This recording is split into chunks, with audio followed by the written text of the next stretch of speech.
The Horus Heresy. The Horus Heresy is the galaxy-shattering civil war that nearly tore apart the nascent Imperium of Man. It's basically a family feud with galaxy-wide consequences. The story begins with Horus Lupercal, the favored son of the Emperor of Mankind and Warmaster of the Imperial forces. The Emperor appointed him as Warmaster, the supreme commander of the Great Crusade. But Horus gets corrupted by the Chaos Gods, a cosmic entities embodying pure evil, and then turned on his creator in the most spectacular backstab in fictional history. The Chaos Gods show him the future, a galaxy of unending war, worshipping the Emperor as a god. Horus sees the truth that his father's dream is a lie. Over 7 years, Horus wages the most brutal civil war in history. Entire planets are annihilated. It ends with the Siege of Terra, the final assault on Earth itself. Horus breaks through the Sol system, lands on Terra, and leads the traitors through the defenses of the Imperial Palace. The Emperor, forced out of his isolation, confronts Horus in single combat aboard his flagship. The Emperor kills Horus, but he's mortally wounded. His body is placed on the Golden Throne, a life support machine, just to keep him half alive. The Horus Heresy didn't just change the course of humanity, it created a universe where the only certainty is endless war. And to think it all started with one guy deciding, nah, I don't want to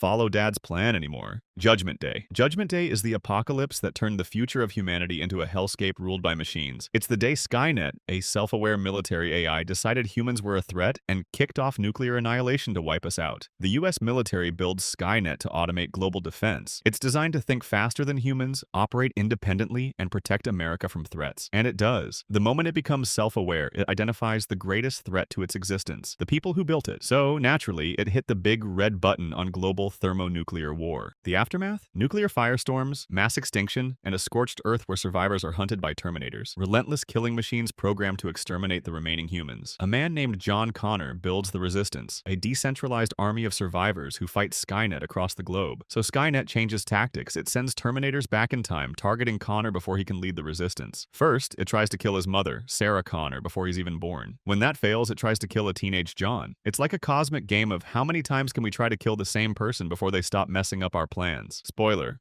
a lot. So remember, next time your phone suggests an update, be glad it's not plotting to end humanity.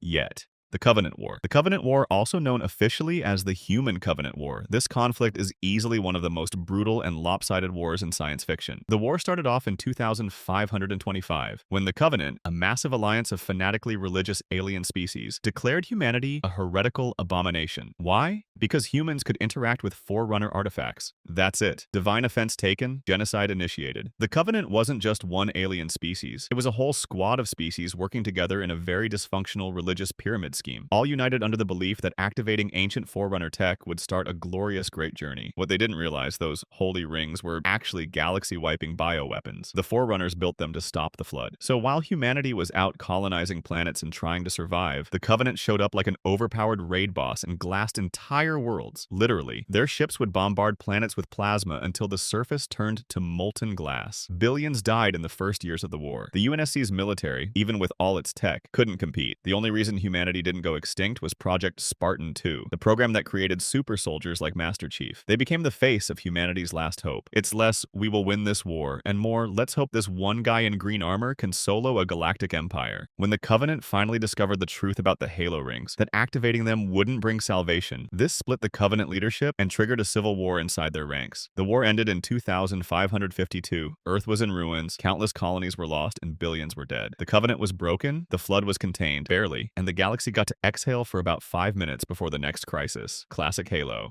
The Reaper War. The Reaper War, also known as the Reaper Invasion. This war wasn't just the endgame of the Mass Effect trilogy, it was the endgame for all organic life in the galaxy. Every 50,000 years, an ancient race of godlike machines called the Reapers show up, purge all advanced organic life, and disappear. The Reapers are ancient synthetic gods who convert people into horrifying cyber zombies called husks, melt minds with indoctrination, and treat entire civilizations like items on a checklist. At the center of the Resistance is Commander Shepard. They're the only one who saw the Reapers coming. For years.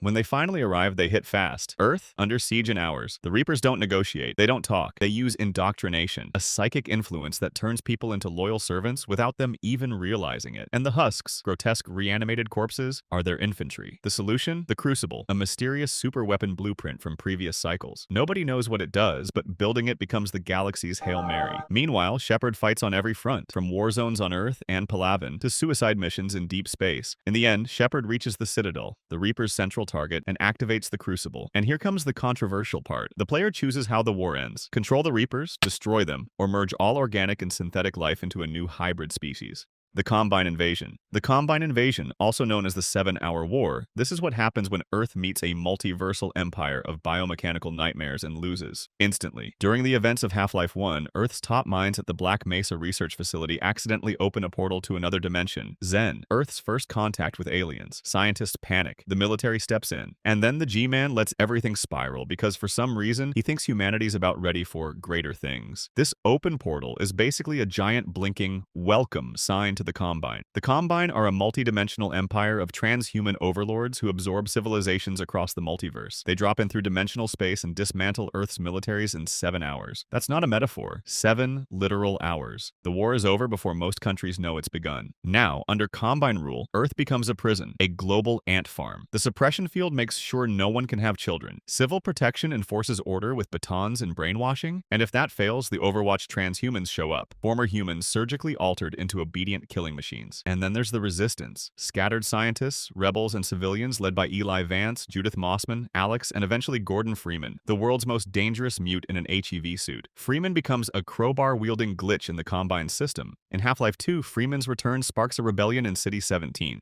But make no mistake, the Combine still own the planet. It's one of fiction's worst wars not because of the body count, but because Earth's loss was just embarrassing. 7 hours? And now humanity is just another forgotten entry in the Combine's multiversal filing cabinet, unless someone finds a way to pull the plug. And maybe, just maybe, that someone still has a crowbar. Infinity War. The Infinity War is the centerpiece of the Marvel Cinematic Universe's descent into existential despair, a cosmic-scale genocide orchestrated by Thanos, a warlord who genuinely thinks mass murder is a public service. Thanos is a titan who believes the universe is overpopulated. So his solution? Wipe out half of all life. Not just people, not just planets. All life. Everywhere. Instantly. It's save the whales, but instead of a petition, he uses a reality-altering weapon to delete half the whales. To pull this off, he hunts down the Infinity Stones, 6 primal forces of the universe: space, time, reality, power, mind, and soul. Separately, each is a catastrophe. Together, they're a cosmic cheat code. Meanwhile, Earth's heroes are not doing well. Doctor Strange is seeing 14 million ways everything can go wrong, and only one way it ends in survival. So what happens? Thanos steamrolls everything in his way. He crushes the Asgardians, turns the Hulk into a trauma patient, and tosses Gamora, his own daughter, off a cliff to get the Soul Stone. And even with gods, wizards, tech geniuses, and an angry raccoon on their side, the heroes can't stop him. Then comes the snap. With all 6 stones embedded in the Infinity Gauntlet, Thanos snaps his fingers, and half of all life in the universe disintegrates into dust. Just like that. Entire species gone. And the last thing you see is Thanos, smiling. No monologue, no nothing. Just the quiet satisfaction of a genocide done right.